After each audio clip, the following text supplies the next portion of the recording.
कर्मा बाजार गांव के 3 दोस्त शेरू, कल्लू और त्रिमोहन हमेशा मस्ती और रोमांच की तलाश में रहते थे। गांव में अक्सर बुजुर्ग लोग कहते कि नई बाजार के जंगल में कोई नहीं जाता। वहां सदियों से एक हवेली वीरान खड़ी है जिसमें जाने वाला कभी लौटकर नहीं आता। लेकिन तीनों दोस्तों ने मजाक उड़ाते हुए तय किया कि इस बार वहीं जाएंगे।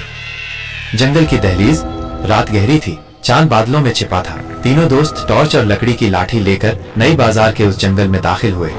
जंगल में अजीब सी गंध थी, जैसे किसी ने गीली मिट्टी और खून मिला दिया हो। अचानक झाड़ियों से फुसफुसाहट सुनाई दी।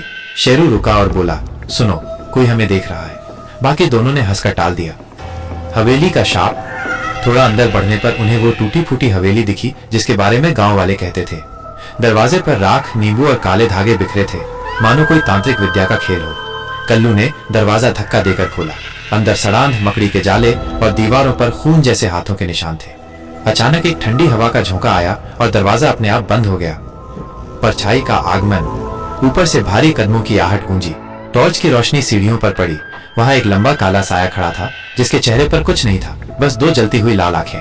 वो धीरे धीरे नीचे उतरने लगा और उसके पीछे दीवारों से दर्जनों काली परछाइयां उतरकर जमीन पर रेंगने लगी।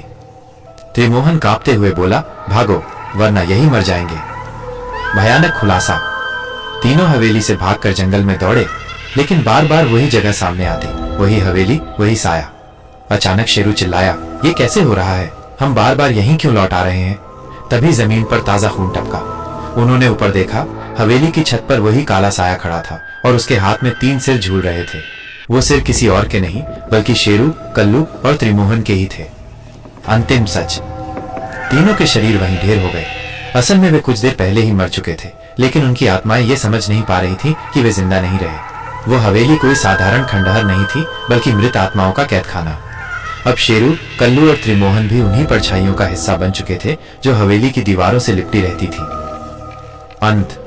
उस रात के बाद कर्मा बाजार और नई बाजार दोनों गांवों ने उन तीनों को कभी नहीं देखा। लेकिन आज भी नई बाजार के जंगल से 3 आवाजें आती हैं, एक हंसी, एक चीख और एक फुसफुसाहट। हम यही हैं, हमेशा के लिए।